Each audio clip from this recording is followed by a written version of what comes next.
नमस्कार, हमारा मध्य प्रदेश में आप सभी का स्वागत है। मैं हूं आपके साथ सृष्टि शुक्ला। खबरों से पहले नजर डालते हैं इस वक्त की सुर्खियों पर।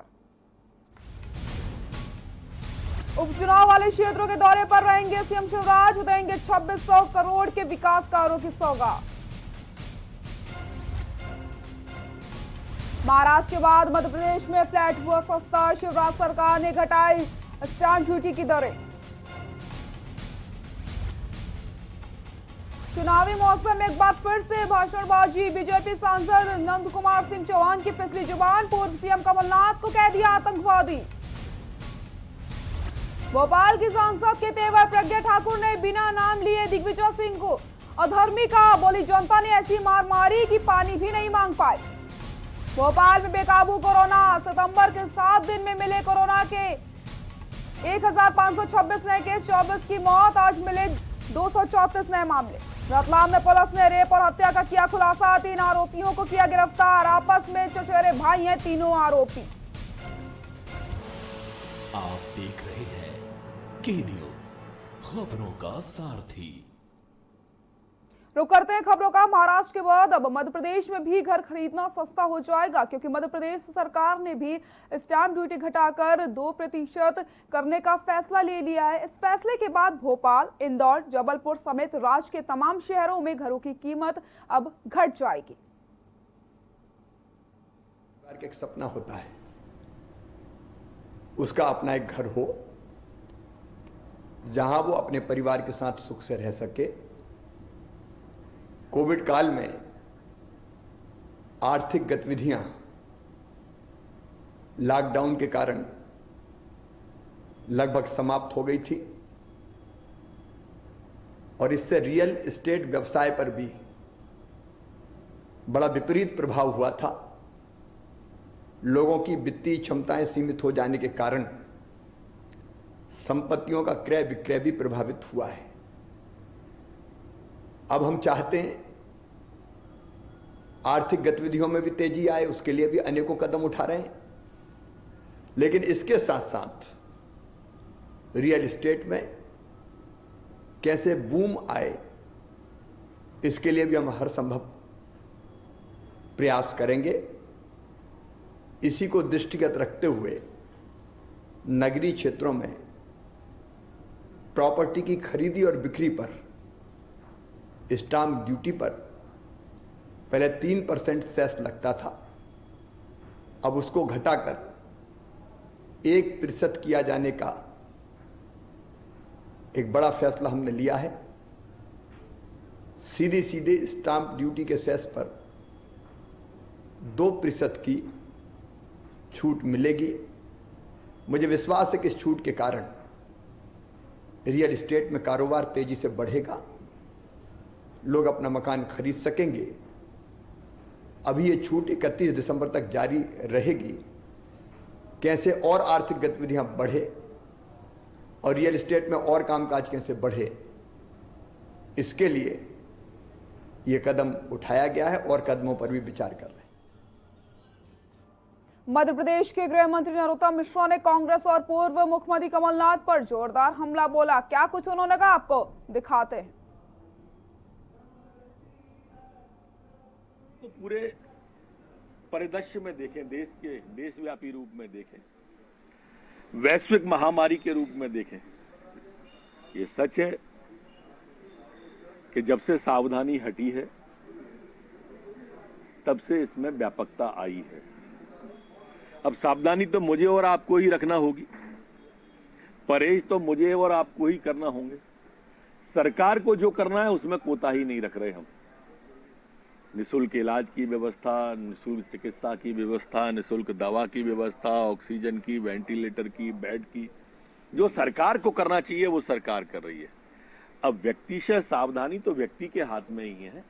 और फिर आप सबके माध्यम से करबद्ध प्रार्थना कि कोरोना का इलाज एक सावधानी है और सावधानी में ही बुद्धिमानी है। हमारे लाने की अलग बात है भाई, वो वहां से आने वाले हैं यह बात अलग है। देखिए, कांग्रेस में वर्तमान में न नीति ठीक है, न नियत ठीक है, न नेता ठीक है। और इसलिए कांग्रेस के अंदर रहने वाले व्यक्ति भी मानते हैं कि कांग्रेस अब एक डूबता जहाज है। तो इसलिए अगर कोई छोड़ेगा तो हम कैसे रोक लेंगे उसे। मेरे को नहीं लगता कि ट्वीट के आगे वो जा पाएंगे अभी, और जब जाएंगे तब भी स्काई लैब की तरह ही जाएंगे और आएंगे, क्योंकि कोरोना काल है। स्वास्थ्य की उनको चिंता होगी और उनके स्वास्थ्य की चिंता हम भी करते हैं। वो स्वस्थ हों, दीर्घायु हों और थोड़ी सावधानी बरतें कोरोना से। रतलाम ग्राम भेरूपाड़ा में बालिका के साथ गैंग रेप करने वाले आरोपियों ने उसे पानी में डुबो कर मार डाला। तीनों आरोपी 21 से 23 वर्ष की आयु के थे। आपस में रिश्तेदार बताए जा रहे। गैंग रेप कांड में उक्त खुलासा पुलिस अधीक्षक गौरव तिवारी ने प्रेस वार्ता के दौरान किया। मामले को त्वरित ढंग से सुलझाने वाली पुलिस टीम को 10,000 रुपए का नगद पुरस्कार देने की घोषणा करी गई।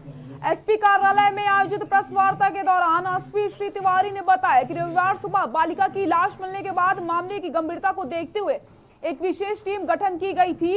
इस टीम ने सूक्ष्मता से मामले की जांच करी। पुलिस को सूचना मिली कि 3 संदिग्ध युवकों ने शराब पीते हुए देखा गया था और बालिका के अपहरण के बाद उन तीनों युवक गायब हो गए थे। पकड़े गए आरोपियों के नाम कालू, दिपला उर्फ दीपक और रवि है। तीनों ही ग्राम गुजरपाड़ा के निवासी बताए जा रहे हैं।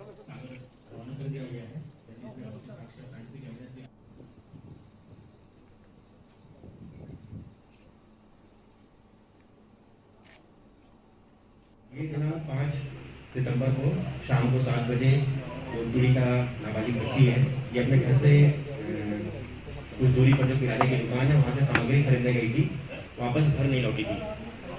इस पे परिजन तलाश करते हैं। फिर कल सुबह 8 बजे परिजनों को बच्ची की बॉडी मृत हालत में मेन रोड से करीब 200 मीटर दूर मक्के के खेत में मिली थी। उसकी सूचना उन्होंने पुलिस को दी। जब वहाँ पहुंचकर तस्दीक किया गया तो प्रथम दृष्टया जिस हालत में बॉडी मिली हुई थी, बच्ची के कपड़े विक्षिप्त हालत में थे, प्लस जो सामान खरीदने गई थी वो मेन रोड के पास में ही झाड़ियों में गिरे हुए थे। बड़वाड़ा थाना क्षेत्र के झुझारी ग्राम निवासी सुखनंदन पटेल बिजली की करंट की चपेट में आ गए। घटना के बाद परिजनों ने फौरन 108 में कॉल करके मामले की जानकारी दी। एम्बुलेंस के लंबे इंतजार के बाद मृतक के परिजनों ने निजी साधन से बड़वाड़ा सामुदायिक केंद्र स्वास्थ्य केंद्र लेकर पहुंचे, जहां युवक ने दम तोड़ दिया। बड़वाड़ा कांग्रेस विधायक विजय राघवेंद्र सिंह को जब इस पूरे मामले की जानकारी लगी तो विधायक अस्पताल पहुंचकर मृतक के परिजनों की पीड़ा सुनकर रो पड़े और बीएमओ की जमकर फटकार भी लगाई गई। मेरा विधानसभा क्षेत्र की जनता के साथ अन्याय नहीं देख सकता हूं। इसी बीच देर रात विधायक धरने पर भी बैठ गए।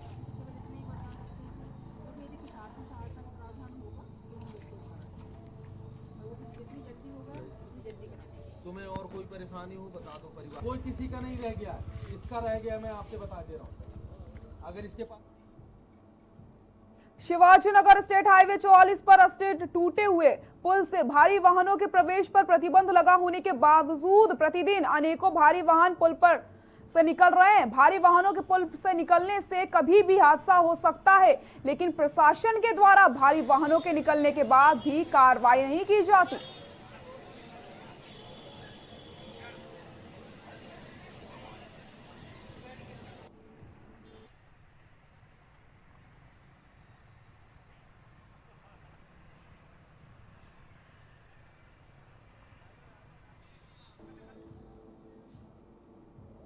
डबरा कृषि उपज मंडी परिसर में मंडी कर्मचारियों ने मॉडल एक्ट लागू किए जाने के विरोध में 5वें दिन भी धरना जारी रखा। अनिश्चितकालीन हड़ताल को समर्थन दिया। संयुक्त मोर्चा के आह्वान पर प्रदेश भर के लगभग 10,000 मंडी समिति के कर्मचारी हड़ताल पर हैं। डबरा में अनिश्चितकालीन हड़ताल में कृषक, व्यापारी, हम्बल व कर्मचारी पिछले 5 दिनों से अनिश्चितकालीन हड़ताल पर बैठे हुए हैं, जिसके चलते मीडिया में नीलामी का कार्य बंद हो गया है।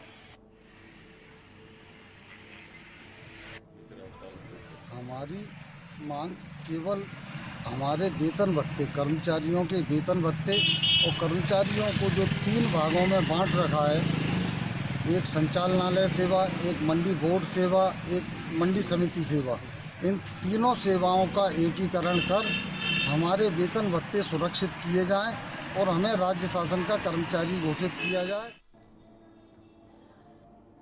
रतलाम जिले के आलोद में गुलबालोद ग्राम पंचायत में बनने वाली गौशाला, जो कि पूर्व में कमलनाथ सरकार द्वारा ग्राम पंचायत की सर्व अनुमति से प्रस्ताव कर बनाने का प्रस्ताव पारित हुआ था। प्रदेश सरकार द्वारा गौशाला स्वीकृति की गई थी, उसका निर्माण कार्य रुकवाया गया, जिसको लेकर के आज ग्राम पंचायत सरपंच एवं किसान नेता वीरेंद्र सिंह सोलंकी के साथ सैकड़ों की तादाद में ग्राम के किसान पहुंचे और ज्ञापन देकर मांग करी गई कि जो शासकीय भूमि है, जिसका ग्राम सभा में प्रस्ताव बनाकर सबकी सहमति से गौशाला बनाने के लिए पारित किया गया था, वह गौशाला बनने दी जाए।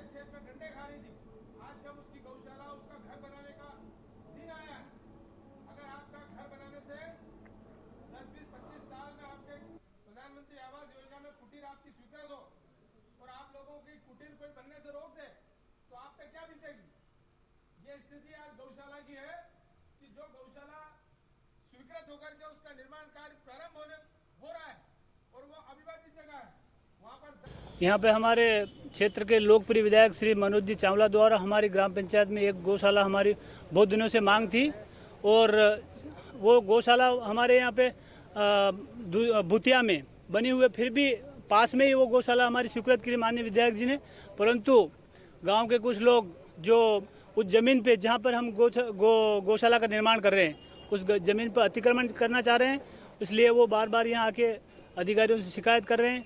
यहाँ पे हमारे क्षेत्र के 15 में कर्मचारियों, अधिकारियों एवं जनप्रतिनिधियों की हठधर्मी देखने को मिली, जहां ग्रामीणों को जन कल्याणकारी योजनाओं का लाभ नहीं मिल पा रहा। उन्हें शासन की महत्वपूर्ण योजनाओं जैसे पेंशन राशि, पर्ची, राशन कार्ड, आवास, कुटीर योजना एवं अन्य कई योजनाओं का लाभ नहीं मिल पा रहा, जिससे ग्रामीण काफी परेशान है।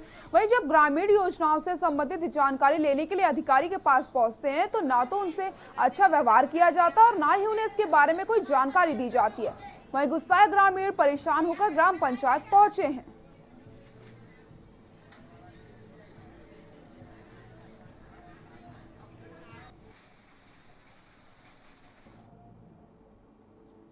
मंडला जिले में खाद न मिलने से आक्रोशित किसानों ने बिछुआ मंडी के सामने वेयर हाउस पर जमा होकर ट्रक को रोक लिया।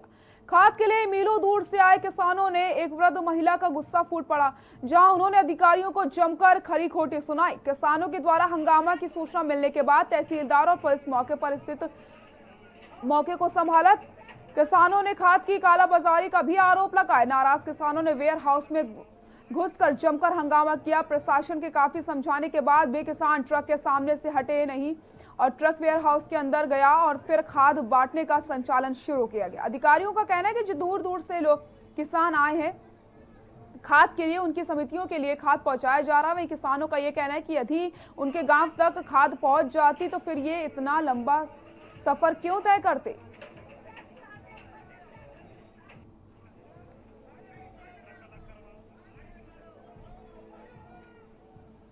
जानकारी मिली थी हमें कि वहाँ पे अधिक मात्रा में किसान उपलब्ध मतलब आ गए हैं खाद लेने के लिए, क्योंकि हम ये सुनिश्चित करना चाहते हैं कि एरिया की हर क्षेत्र के किसानों को जो है इसका लाभ मिले। और जो गाड़ी लोड हो रही थी उसको रोकने के लिए किसानों ने थोड़ा सा वाद विवाद वहाँ पे जैसी स्थिति बनाई, लेकिन हमने मंडी के अपने सारे इंस्पेक्टर्स को वहाँ डिप्लॉयड कर दिया है। अमेरिका, भारत और ब्राजील जैसे दुनिया के ताकतवर देश कोरोना महामारी से सबसे ज्यादा प्रभावित हैं। इन तीनों देशों में दुनिया के 54% यानी कि 1.48 करोड़ से ज्यादा लोग संक्रमित हो चुके हैं। आपको बता दें, भारत दुनिया का दूसरा सबसे ज्यादा कोरोना संक्रमित देश हो गया है। यहाँ 41 लाख से ज्यादा केस सामने आ चुके हैं। देखिए हमारी खास रिपोर्ट। दुनिया भर में कोरोना महामारी का कहर। अमेरिका, भारत, ब्राजील सबसे ज्यादा प्रभावित। सिर्फ यहाँ दुनिया के 54% केस, 44% की मौत। सबसे ज्यादा कोरोना मरीज और सबसे ज्यादा मौत। भारत दुनिया का दूसरा सबसे संक्रमित देश। भारत डराने वाले आंकड़ों की ओर बढ़ रहा। दुनिया में हर दिन मरने वाले 20% से ज्यादा लोग भारत में। अमेरिका, भारत, ब्राजील जैसे दुनिया के ताकतवर देश कोरोना महामारी से सबसे ज्यादा प्रभावित हैं। इन तीनों देशों में दुनिया के 54% यानी कि 1.48 करोड़ से ज्यादा लोग संक्रमित हो चुके हैं। बता दें, भारत दुनिया का दूसरा सबसे ज्यादा कोरोना संक्रमित देश हो गया है। यहाँ 41 लाख से ज्यादा केस सामने आ चुके हैं। ब्राजील 40,91,000 मामलों के साथ अब तीसरे नंबर पर है। भारत में मरीजों के बढ़ने की रफ्तार अगर यही रही तो नवंबर तक 1 करोड़ और साल के अंत तक देश में 1,40,00,000 से ज्यादा लोग संक्रमित हो जाएंगे, जबकि 1,76,000 से ज्यादा लोगों की जान जाने की आशंका है। दुनिया में अभी संक्रमण के सबसे ज्यादा मामले अमेरिका में है। वहाँ 63 लाख से ज्यादा लोग कोरोना पॉजिटिव हो चुके हैं। अमेरिका और ब्राजील में अब हर दिन औसतन 40 से 45,000 नए संक्रमित मिल रहे हैं। भारत में अब तक 41 लाख से ज्यादा लोग संक्रमित हो चुके हैं। देश में हर दिन 85,000 से ज्यादा नए मामले सामने आ रहे हैं। एक्टिव केस के मामले में भारत पहले से ही दुनिया में दूसरे नंबर पर है। एक्टिव केस यानी ऐसे मरीजों की संख्या जिनका अभी इलाज चल रहा है। देश के 5 राज्यों में 7% मामले और 69% मौतें। देश में संक्रमण का सबसे ज्यादा असर महाराष्ट्र में देखने को मिला। देश के 41 लाख संक्रमितों में 21.40% यहीं से है। इसके अलावा आंध्र प्रदेश से 11.83% और तमिलनाडु से 11.20% मरीज हैं। इसी तरह मौत के मामले भी अभी तक 37.52% मौतें महाराष्ट्र में हुई हैं। कोरोना का संक्रमण भले ही तेजी से फैल रहा है, लेकिन ये उतना घातक नहीं है। दुनिया भर में दहशत फैलाने वाला कोरोना वायरस जल्द ही खत्म हो जाएगा। कई देशों के वैज्ञानिकों ने दावा किया है कि ये वायरस तेजी से कमजोर हो रहा है। महामारी की शुरुआत में इसका संक्रमण जितना घातक था, अब वह वैसा नहीं है। स्पेशल डेस्क के न्यूज इंडिया।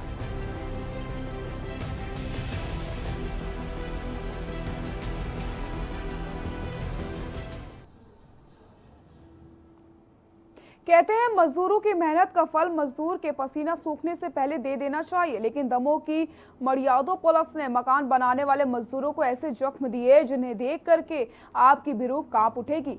आप जो अपनी टीवी स्क्रीन पर नौजवानों के शरीर पर नीले पड़े निशान देख रहे हैं, ये शिवराज सिंह पुलिस की बर्बरता की निशानियां हैं। ये वो मजदूर हैं जो 2 वक्त की रोटी की खातिर मेहनत मजदूरी करके अपना पेट पालते हैं, लेकिन इन्हीं मजदूरी के जगह जिस्म पर घाव दिए गए।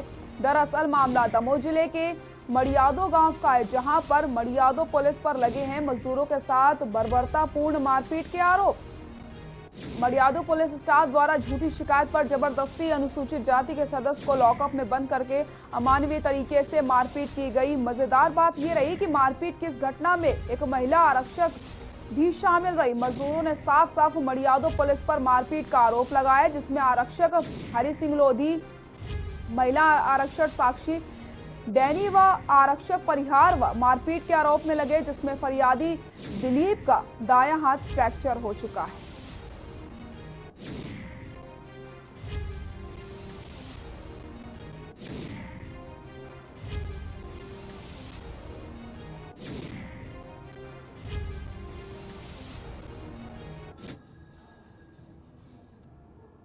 खबर शाजापुर से, जहां पर कोरोना योद्धा आरक्षक अरुण बघेला का निधन सुजालपुर थाने में ड्यूटी के दौरान हो गया, जिसके बाद कोरोना संक्रमित शाजापुर पुलिस में शोक का माहौल है।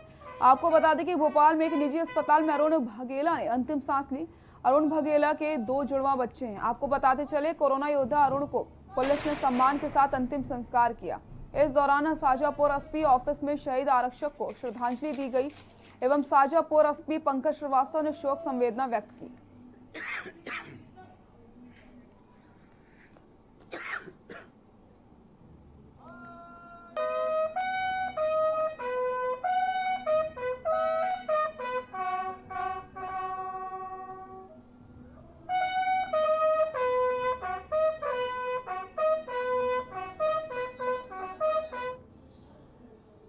मामला देपालपुर के पास ग्राम पंचायत अरोध कोट के राणावदा का है, जहां पर अतिक्रमणकारियों ने हौसले इतने बुलंद हो चुके उन्हें प्रशासन और राजस्व विभाग का कोई भी खौफ नहीं है।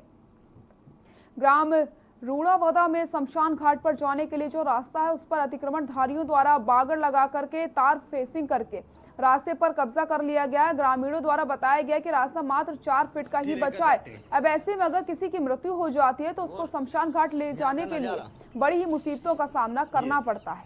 ये रास्ता है शमशान घाट का, सिर्फ सिंगल पगडंडी इसे रास्ता कहा जाता है और यही रास्ते के पास से बड़ी कठिनाई है। इस रास्ते पे बड़ी कठिनाई है, कांटे रहते हैं और आए दिन ये अतिक्रमण जो हो रहा है, इससे ना तो बैठने की व्यवस्था सुचारू रूप से और ना कुछ भी नहीं है। बहुत खतरनाक स्थिति है यहाँ पर और यहाँ देखो तो विवादग्रस्त स्थिति है। तो प्रशासन से हाथ जोड़ के निवेदन है कि जो भी शमशान घाट की जो भूमि है उसे क्लियर करके जनता गांव की जनता को सुपुर्द करी जाए।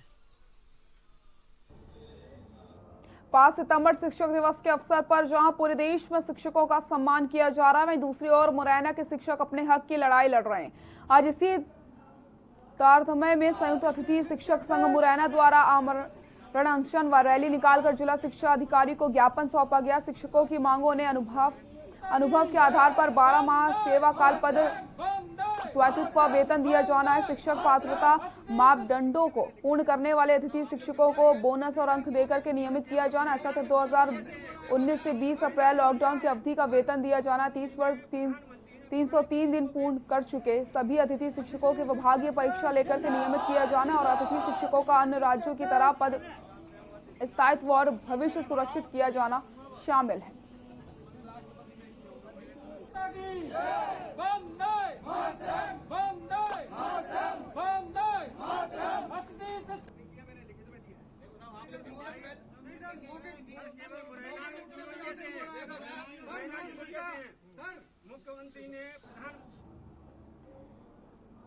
बालाघाट जिले में जिस तरीके से अमानक चावल वितरण का मामला गरमाया और कार्रवाई की जद में आए नान के अधिकारियों पर निलंबन और सेवा समाप्ति की कार्रवाई के साथ दोषी 18 राइस मिलों की तालाबंदी के अलावा FIR की कार्रवाई हो रही है, उसे राइस मिलर एसोसिएशन असंवैधानिक बता रहा है, जिसे लेकर के राइस मिलर अब खुलकर सामने आ गए हैं। राइस मिलर्स एसोसिएशन का कहना है कि कस्टम मिलिंग के लिए जिला विवरण अधिकारी के साथ अनुबंध किया जाना था। उसके मुताबिक चावल जमा कराते समय उन्हें तय मापदंडे के चावल का सर्टिफिकेट दिया जाता है। ऐसे में प्रशासन के तालाबंदी, बिजली काटने और FIR की कार्रवाई असंवैधानिक है।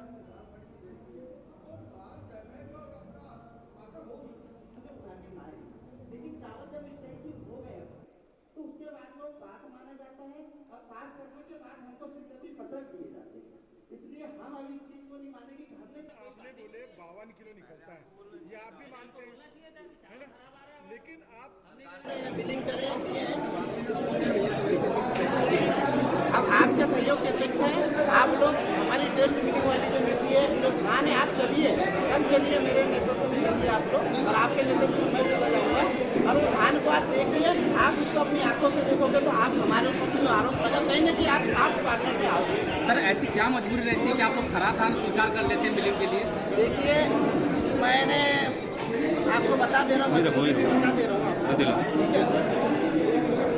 हमारे लाखों रुपए के जमीन जायदाद हम गिरवी रखते हैं, समझ लो बैंक में मॉर्गेज करके हम बैंक गारंटी MDR बनाते हैं, वो MDR हम वहाँ जमा करते हैं। ग्वालियर क्राइम ब्रांच को दूसरी बड़ी सफलता हाथ लगी। कुछ दिन पूर्व 7 तस्कर सहित 15 पिस्टल और 20 लाख की ब्राउन शुगर पकड़ी गई थी। ग्वालियर क्राइम ब्रांच को आज सूचना मिली थी कि शिवपुरी लिंक रोड पर शीतला माता मंदिर की तिराहे पर एक युवक अवैध हथियारों की तस्करी की बड़ी खेप लेकर के बस का इंतजार कर रहा था। मुखबिर की सूचना के आधार पर टीम ने दबिश दी और मौके से एक तस्कर जुबैर मंसूरी निवासी बहरमपुर जिला खरगोन मध्य प्रदेश ग्वालियर को एक आज बड़ी कामयाबी मिली है।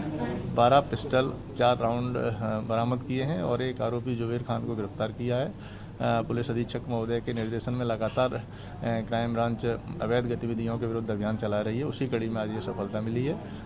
CSP रत्नेश तोमर और उनकी क्राइम की टीम है, उसने ये आज सफलता हासिल की है। ये खरगोन साइड का रहने वाला है। एग्जैक्ट हो सकता है जो बता रहा है वो सही नहीं कह रहा हो, तो हम लोग तस्दीक कर रहे हैं और उसके बारे में डिटेल, उसका आपराधिक रिकॉर्ड और ये कहाँ पे ये खपाने वाला था, कहाँ से लेके आया, इन तमाम सारी चीज़ों पे अनुसंधान कर रही है हमारी टीम। ग्वालियर में क्या पहले भी इसकी कोई आपराधिक रिकॉर्ड दर्ज है? नहीं, ग्वालियर में अभी तक जो इसको अभी हमारे पास कोई ऐसी जानकारी नहीं है, लेकिन फिर भी हम लोग तस्दीक करेंगे, पता करेंगे पहले कभी इसका आवागमन हुआ हो।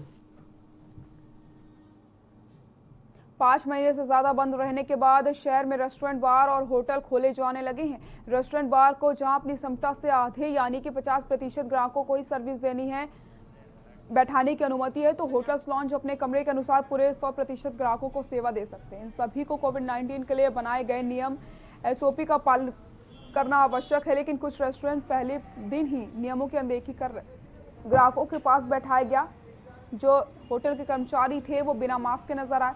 रेस्टोरेंट संचालक विशाल मालवीय का कहना है कि अगर 20 लोगों की हमारे यहाँ कैपेसिटी है तो हम 15 को ही खिला रहे हैं। फिलहाल धंधा बहुत मंदा है और खर्च ज्यादा है। ट्रेनों और अंतर्राज्यीय बसों के शुरू होने पर धंधा बढ़ने की संभावना जताई गई है। इधर इंदौर की लाइफलाइन कही जाने वाली आई बस का भी संचालन शुरू हो चुका। आई बस नगर निगम संचालित करती है। नगर निगम आयुक्त प्रतिभा पाल ने मीडिया से बात करते हुए कहा कि आई बस में बैठने से पहले मास्क लगाना आवश्यक है। हर ट्रिप के बाद बस को सैनिटाइज किया जाता है। बस में यात्रियों की क्षमता सीट अनुसार रहेगी। हालांकि बस में सफर करने वालों की तादाद पहले दिन कम ही रही।